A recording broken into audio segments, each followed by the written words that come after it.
इसलिए हम अगर जब से स्वदेशी अगर जब यूज शुरू करेंगे तो निश्चित तौर पर यहाँ रोज़गार की भी कोई कमी नहीं रहेगी। हमारा जो टैक्स है वो भी ज़्यादा से ज़्यादा हमारे अपने देश के अंदर जाएगा। हमारा अपना टैक्स जो है वो दूसरे देशों के अंदर जाता है। हमारे अपने यहाँ के रोज़गार, जब बाहर से बनी हुई चीज़ें हम खरीदते हैं तो फिर बाहर जाता है। उदाहरण के लिए कोई ये मेज है, कारपेंटर का कोई भी काम है, अगर हम कोई बाहर से बनी हुई चीज़ चाइना की और कोई लेते हैं तो जो जहाँ ये बनी है, जहाँ इस पे लेबर लगी है, वो बाहर के लोगों ने लगाई, उनको रोज़गार मिला।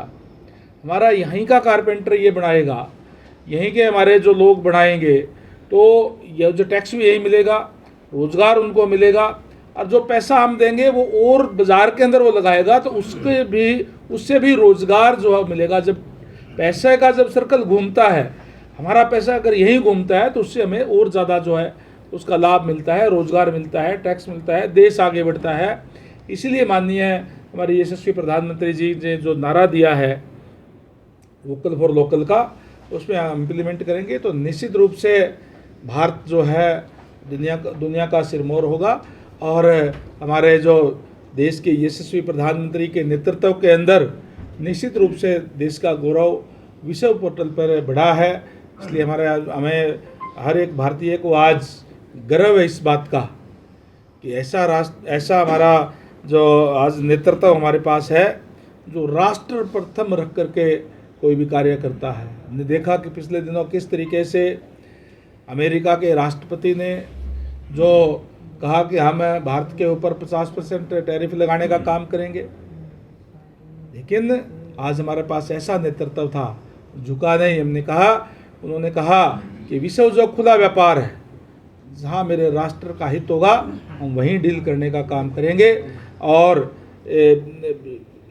अमेरिका के राष्ट्रपति को ही झुकना पड़ा। उन्होंने कहा कि नहीं, मोदी जी तो मेरे दोस्त हैं, हम हमेशा मोदी जी के साथ रहेंगे।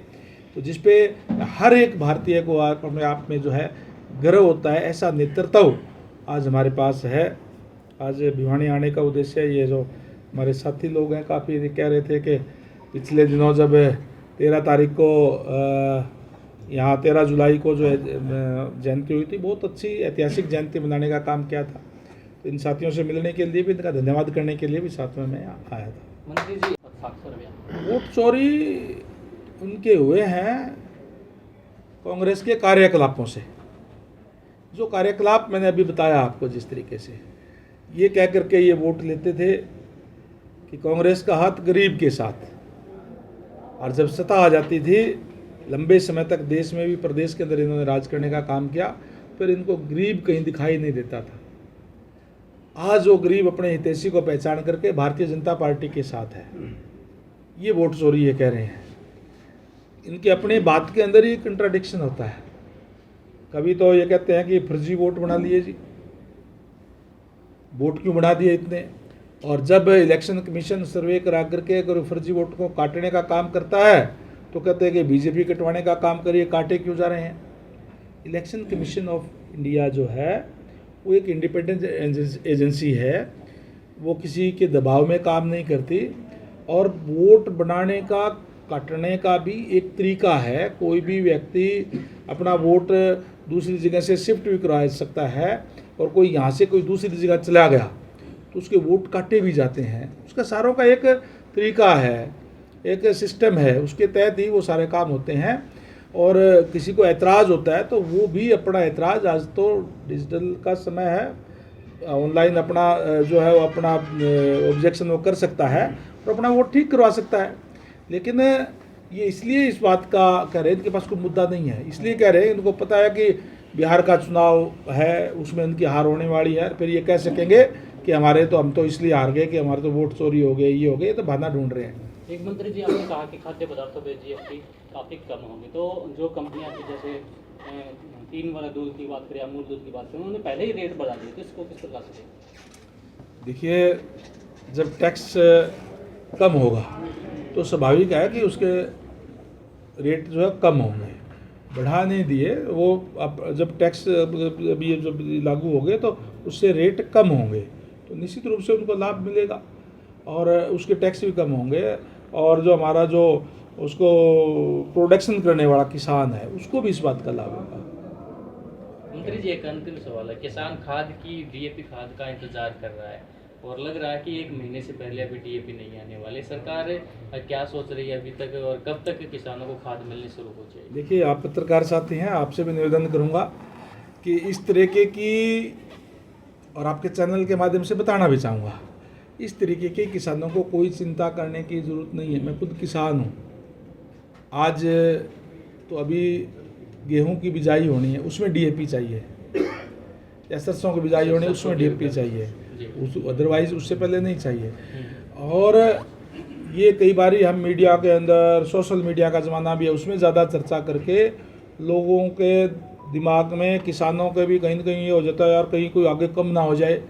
सरकार की पूरी तैयारी है, हमारा कृषि विभाग इसको देखता है, समय के साथ सारी व्यवस्था करने का काम वो करेगा।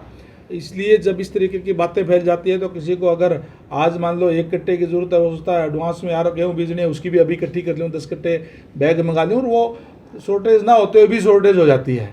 तो इस बात की कोई पैनिक होने की किसी को ज़रूरत नहीं है। सरकार ने पूरा बंदोबस्त इस चीज़ का वो है वो किया हुआ है। समय पर आम लोगों में बातचीत चल रही है कि बढ़ाने वाले भी यशस्वी प्रधानमंत्री नरेंद्र मोदी थे और घटाने वाले भी है। क्या ये पॉलिटिकल स्टंट नहीं है लोगों नहीं को? नहीं, ये गलत कह रहे हैं, कोई वगैरह कह रहे हैं, या इस टाइप के जो विपक्ष के लोग हैं वो प्रचार करने का काम करते हैं। जो यूपीए के समय में उन्होंने जो 28% जो टैक्स जो लगाया हुआ था उसको घटा करके हमने कम करने का काम किया है। हमने जो हमारे जो प्रधानमंत्री जी ने, भारतीय जनता पार्टी की सरकार है, और ऐसे आशा नेतृत्व आदरणीय मोदी जी के रूप में हमारे पास है, जिनका विज़न आगे जो आम ये है कि जो गरीब लोग हैं उनको लाभ कैसे दें। पंडित दीनदयाल उपाध्याय का जो मूल मंत्र है अंत्योदय, अंतिम व्यक्ति तक सरकारी सेवाओं का लाभ कैसे पहुंचे और उसको पहले पहुंचे, इस पे कार्य करने का काम भारतीय जनता पार्टी की सरकार काम करती है। हमने जो कहा है वो किया है। हमने आपने देखा होगा कि चुनाव के अंदर हमारे जो पड़ोसी स्टेट है पंजाब में, आज आम आदमी पार्टी की सरकार है, उन्होंने कहा था कि हम महिलाओं को हर महीने पेंशन देने का काम करेंगे। दोबारा चुनाव आने को होगा, आज तक तो एक रुपया दिया नहीं। पड़ोस में हिमाचल प्रदेश है, उन्होंने कहा था कि हम महिलाओं को पेंशन देंगे, 1 रुपया नहीं दिया। भारतीय जनता पार्टी की सरकार आदरणीय नायब सैनी जी के नेतृत्व के अंदर प्रदेश के अंदर बनी, पहले ही साल के अंदर 5,000 करोड़ का हमने इस बात के लिए बजट रखा कि हम लाडो लक्ष्मी योजना प्रदेश के अंदर शुरू करने जा रहे हैं। 25 सितंबर को पंडित दीनदयाल उपाध्याय का जन्मदिन है, उसी दिन से 2100 रुपये हर महीने के हिसाब से हमारे यहाँ के हर 23 साल से लेकर के 60 साल की उम्र तक की महिलाओं को मिलने शुरू होंगे। और उसके शुरुआत में हमने अंत्योदय से करी है, क्योंकि पोर्टल के ऊपर जो है वो अपना आप पंजीकरण करा सकते हैं। हर एक ज़िले के अंदर हमारे जो सीनियर, चाहे कोई भी मंत्री है, हमारे विधायक है, हमारे जो सीनियर ऑफिसर है, उनकी ड्यूटियां रहेगी। और हमारे सांसदों की भी माननीय मुख्यमंत्री महोदय ने ड्यूटी लगाई है कि उस दिन रहेंगे और वो उस दिन उसकी शुरुआत कराने का काम करेंगे। पहले चरण के अंदर हम 1 लाख रुपए तक इनकम वाले परिवारों की हमारी जो बहनें हैं, ऐसी बहनें लगभग 20 लाख जो है वो पूरे हरियाणा प्रदेश के अंदर है, जिनको इस बात का लाभ मिलने जा रहा है। पोर्टल के ऊपर ज़्यादा दबाव ना बने, इसलिए वो होने के बाद में हम फिर 1,80,000 तक या उससे ऊपर फिर उसके बाद हम करेंगे चरणबद्ध तरीके से। हमने पहले ही साल के अंदर करने का काम किया। हम केवल और केवल चुनाव की राजनीति नहीं, केवल राजनीति के लिए कार्य नहीं करते, जो हम कहते हैं वो पूरा करके फिर अगले चुनाव के अंदर हम जाते हैं। और इसीलिए हमने पहले ही साल के अंदर इसको लागू करने का काम किया है। ने कहा था कि हम बिना पर्ची बिना खर्ची नौकरी देंगे। माननीय मुख्यमंत्री महोदय ने कहा था कि हम शपथ लेने से पहले उन 25,000 युवाओं को बिना पर्ची बिना खर्ची के सिलेक्शन लेटर घर भेजने का काम करेंगे। सेम डे जिस दिन शपथ ली उसी दिन उनका रिजल्ट निकाल करके उनके घर में सिलेक्शन लेटर भेजने का काम किया। हमने हम यूँ नहीं देखते कि हमें इस चीज़ का चुनाव में लाभ होगा या कोई नुकसान हो जाएगा। हमने कहा था, क्योंकि बाबा साहेब डॉक्टर भीमराव अंबेडकर जी ने जो आरक्षण की व्यवस्था देने का काम किया है, वो इसलिए क्या है कि जो वंचित वर्ग के लोग हैं उनको भी लाभ मिल सके उसका। और हमने कहा था कि हमारी सरकार बनते ही हम डीएससी को अलग से आरक्षण देने का काम हमारे संकल्प पत्र के अंदर है। जो डिप्राइव्ड शेड्यूल कास्ट है उसको अलग से 10% आरक्षण देंगे। हमारी सरकार की पहली कैबिनेट के अंदर पहला ही एजेंडा ये था कि आज से ही हरियाणा प्रदेश के अंदर 10% अलग से डिप्राइव्ड शेड्यूल कास्ट को आरक्षण लेकर आज मिल रहा है। हम जो संकल्प पत्र हम लोगों से करते हैं वो पूरा करने के बाद अगले चुनाव के अंदर जाते हैं। ये फर्क है भारतीय जनता पार्टी और दूसरे पार्टियों के अंदर। बहुत से हमारे 4th क्लास से लेकर के जो क्लास 7 तक ऑफिसर है अच्छा काम करते हैं, बहुत अच्छा काम भी करते हैं। इसका मतलब हम सबको नहीं कह सकते, लेकिन जो कोई कोताही बरतता है काम में उसके खिलाफ कार्रवाई की जाती है। जिसकी आप बात कर रहे हैं 2-4 दिन पहले की, वो लगातार एक दिन आकर हाजिरी लगा के चला जाता था और वो कभी आता नहीं था ड्यूटी पे, इसलिए उनको सस्पेंड किया गया है। हमने मेरे डिपार्टमेंट संभालते ही ने कहा था कि हम जो है क्वालिटी का काम देंगे, अच्छी सेवाएं देने का काम हम करेंगे और कहीं भी कोई क्वालिटी से समझौता नहीं करेंगे। आज मैं कह सकता हूं कि हमने अपना विजिलेंस डिपार्टमेंट भी बना करके हमने अधिकारियों को ड्यूटियां लगा करके और इस टाइप का सिस्टम बनाया कि जो भी हम कार्य करेंगे हम अच्छा करेंगे। लोगों ने जिस विश्वास के साथ लगातार भारतीय जनता पार्टी की सरकार बनाई है उनकी उम्मीदों पर हम खरा उतरने का काम करेंगे। आज मैं कह सकता हूं कि इस बार बरसात बहुत ज़्यादा हुई। निसंदेह जब बरसात उम्मीद से बहुत ज़्यादा होती है तो लोगों को एक बार दिक्कत परेशानियां होती है, लेकिन शहरों के अंदर मैं समझता हूं कि 3-3, 4-4 घंटे के अंदर अंदर अभी हमने पानी जो साफ़ करने का काम किया, निकालने का काम किया। निकासी पानी की पहले से अभी दुरुस्त हुई है। हमने अधिकारियों को कहा है कि जहाँ जहाँ भी जल भरा हुआ है वहाँ वो चिन्हित करने का काम करें, उसके आगे प्रपोजल बनाने का काम करें ताकि हम उस पर वर्क करके स्टॉर्म वाटर सिस्टम एक दुरुस्त करके ताकि आगे से दिक्कत लोगों को इस बात की ना आए, उस पर भी हम कार्य करने का काम कर रहे हैं। 25 सितंबर को स्वर्गीय चौधरी देवीलाल की जयंती मनाई जा रही है रोहतक में। उसको लेकर आमने सामने हैं भूपेंद्र सिंह हुड्डा और अभय सिंह चौटाला। एक दूसरे को नुकसान पहुंचाने की कहीं ना कहीं बातें चलती हैं। क्या लगता है, वो कहते हैं कि बीजेपी की बी टीम भूपेंद्र हुड्डा है, भूपेंद्र हुड्डा कहते हैं कि बीजेपी की बी टीम अभय सिंह चौटाला है। देखिए वो तो बेटर उन्हीं लोगों से पूछे तो ज़्यादा अच्छी बात है कि वो क्या है क्या नहीं है। चौधरी देवीलाल जी निस्संदेह इस प्रदेश के अंदर, इस देश के अंदर एक बड़ा नाम हुए हैं, लेकिन उनकी नीतियों पे चलना का काम मैं कैसे समझता हूँ कि वो तो हो सकता है, लेकिन अब जो हुड्डा जी हैं अब वो तो किस तरीके के कार्यकलाप उनके 10 सालों के अंदर रहा वो जगजाहिर है, सबको पता है। अपने आप को ठीक है वो कहते हैं कि किसान नेता हैं, लेकिन आज रिकॉर्ड की चीज़, आज तो वो यूँ भी कहते हैं कि जल भरा होगा, मुआवजा इतना मिलना चाहिए, ये होना चाहिए, वो होना चाहिए, लेकिन 10 सालों के अंदर जिस तरीके से 1-1, 1.5 रुपये का चेक दे करके किसानों के साथ भद्दा मजाक करने का काम उन्होंने किया। और वो कहते हैं कि बीजेपी तो किसान हितैषी पार्टी नहीं है। आज ये रिकॉर्ड की चीज़ है, 10 सालों के अंदर भूपेंद्र सिंह हुड्डा जी ने 1058 करोड़ रुपए मुआवजा देने का काम किया। हमारे 10 सालों के अंदर हमने 15,469 करोड़ रुपए मुआवजा देने का काम 10 सालों के अंदर जो है किसानों को किया है, यानी कि 15 गुना ज़्यादा पैसा हमने किसानों को देने का काम किया है। आज सारी की सारी फसलें, हरियाणा प्रदेश एक ऐसा प्रदेश है जो सारी फसलें जो है वो एमएसपी पे खरीद करने का काम कर रहा है। डीबीटी के माध्यम से डायरेक्ट पैसा हम किसानों के खाते के अंदर जो एमएसपी पे खरीद करते हैं वो 48 घंटे के अंदर अंदर उनको भेजने का काम जो है हम कर रहे हैं। कोई बिचौलिया नहीं है बीच के अंदर।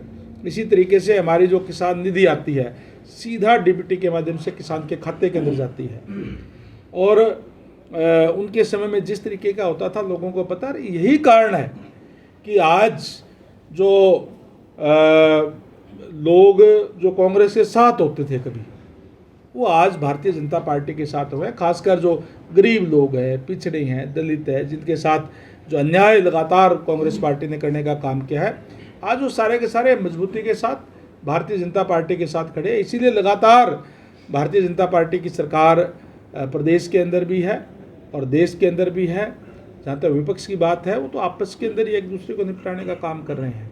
आपस के अंदर ही आज मैं समझता हूँ कि आज मुख्य विपक्षी पार्टी कांग्रेस है, लेकिन कांग्रेस पार्टी नहीं है, अलग अलग गुट हैं। कहीं हुड्डा जी का है, शैलजा जी का है, रणदीप जी का है, आज तो कोई शायद वीरेंद्र सिंह भी एक अपना गुट बना रहे हैं, कोई और भी अपना गुट बना रहे हैं। तो इस तरीके के हालात है, इसलिए वो अपना अब तक 1 साल होने जा रहा है, विपक्ष का नेता भी नहीं चुन पाए। ये हालात आज विपक्ष की है। क्या मंत्री की वजह से ही नहीं बन पाए?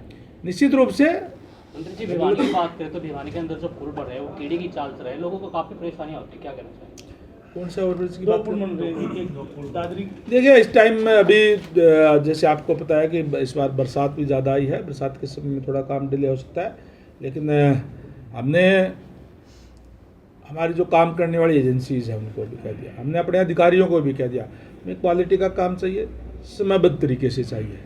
हम अगर कोई भी काम में डिले करता है तो उनके खिलाफ भी हम एक्शन लेते हैं। इसलिए जो भी आपने जो जिक्र किया उसका भी मैं अपना संज्ञान लेकर के उसको भी स्पीड पे करेंगे, और आगे से भी हमने कह दिया सभी एजेंसीज को, हम समयबद्ध तरीके से गुणवत्ता वाला कार्य हमें हमारे डिपार्टमेंट्स के अंदर चाहिए। सर, विनोद गेट है, विनोद गेट के ऊपर जो पुल बन रहा है वो काफ़ी समय से टाइम मिल रहा है, बार बार साल कभी साल, लोग बहुत परेशान है क्योंकि फाटक बंद हो चुका है, लोगों को निकलने के लिए जगह नहीं है। कोई नहीं, जो भी अगर कोई पेंडिंग है तो हम उसको स्पीड अप कराएंगे और उसकी जानकारी लेके भी आपको बताऊंगा। पहले मैं दादरी था, दादरी से भिवानी आया हूँ। और जहाँ तक जीएसटी की बात है, हमारे देश के यशस्वी प्रधानमंत्री आदरणीय नरेंद्र भाई मोदी जी ने लाल किले की प्राचीर से 15 अगस्त को इस बात के संकेत दिए थे कि हम जीएसटी के अंदर सुधार करेंगे और आम लोगों पे को राहत देने का काम करेंगे।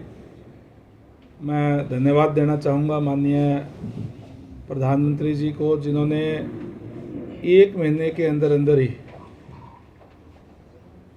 जीएसटी काउंसिल की मीटिंग के अंदर इस बात का फैसला किया कि जीएसटी की जो दरें कम करके जो 18 और 28% की थी उनको 5% और 12% करने का काम किया। एक बहुत बड़ी राहत आम आदमी को, लोअर क्लास को, मिडिल क्लास को देने का काम किया है, जिससे लोगों को बड़ी राहत मिलेगी और लोगों का जीवन जो है वो आसान होगा।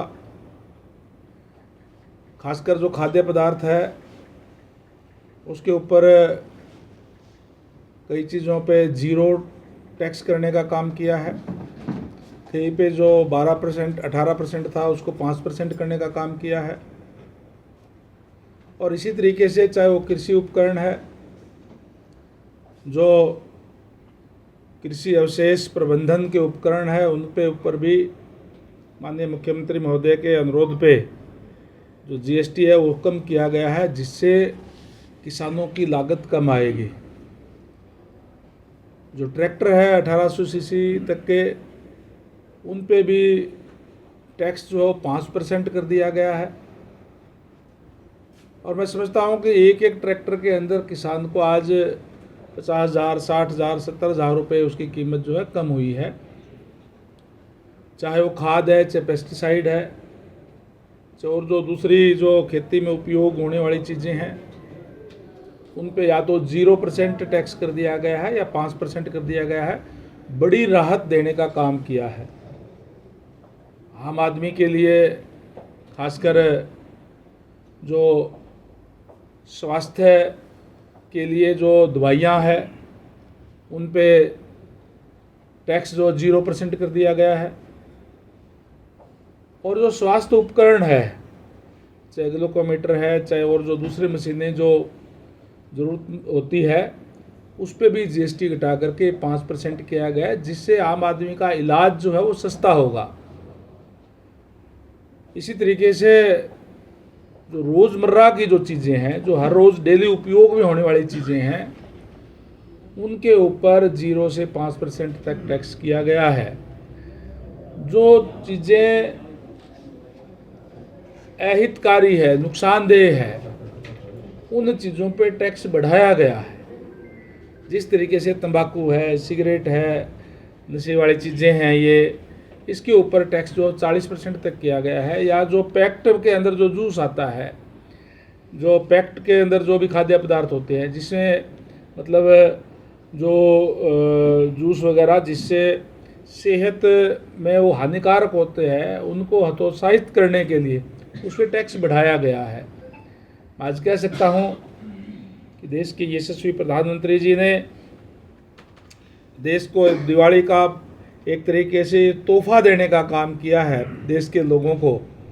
ये टैक्स कम करके लोगों की महंगाई की मार जो है वो कम हुई है, जिससे आज बहुत लाभ है। हमारे जो व्यापारी भाई है उनके लिए भी जो है इसके अंदर काफ़ी राहत देने वाला है। उनका पंजीकरण जो है ऑटोमेटिक हो जाएगा, उसमें भी कोई दिक्कत परेशानी उसमें नहीं आएगी। तो ये व्यापारियों को भी, लोअर मिडिल क्लास को, किसानों को, आम लोगों को राहत देने का बहुत बड़ा और ऐतिहासिक कदम मैं इसको कहूँगा। जो माननीय प्रधानमंत्री जी का जो विज़न है कि हमारा देश आत्मनिर्भर हो, हमारा देश 2047 जब आए तो विकसित देश हो, उस दिशा के अंदर ये जो कदम जो है ये मील का पत्थर साबित होगा। और निश्चित तौर पे जिस तरीके से माननीय प्रधानमंत्री जी ने हमेशा ही इस बात का नारा दिया है, वोकल फॉर लोकल का नारा दे करके जो स्वदेशी पे जोर देने का काम किया है, आपके चैनल के माध्यम से भी मैं सभी से गुजारिश करूंगा कि जिस तरीके से माननीय प्रधानमंत्री जी का नारा है, हम स्वदेशी अपनाने का काम करें। अभी त्यौहार है, त्यौहार के समय में भी हम अनेक चीज़ें जो यूज़ करते हैं, देखिए जो हमारी जो छोटी छोटी चीज़ें हैं, जैसे हमारे कपड़े हैं, जूते हैं, टूथपेस्ट है, और जो घरों में चीज़ें जो यूज़ होती है, अगर हम अपने देश के अंदर यहीं निर्मित चीज़ों का यूज़ करेंगे तो देश आत्मनिर्भर बनेगा, देश के अंदर रोज़गार बढ़ेगा, देश की जीडीपी जो है वो बढ़ेगी और हमारे अपने लोगों का उसका लाभ मिलेगा। इसलिए हमें एक संकल्प लेना चाहिए हर एक देशवासी को। ठीक है कि एकदम से ही हर चीज़ बदली नहीं जा सकती, लेकिन एक शुरुआत तो की जा सकती है। मैं तो ये कहूँगा कि आज से ही हमें एक संकल्प लेना चाहिए कि आज से ही चाहे मेरे घर के अंदर कोई टूथपेस्ट है, मैं हमारी स्वदेश में बनी हुई यूज़ करूँगा।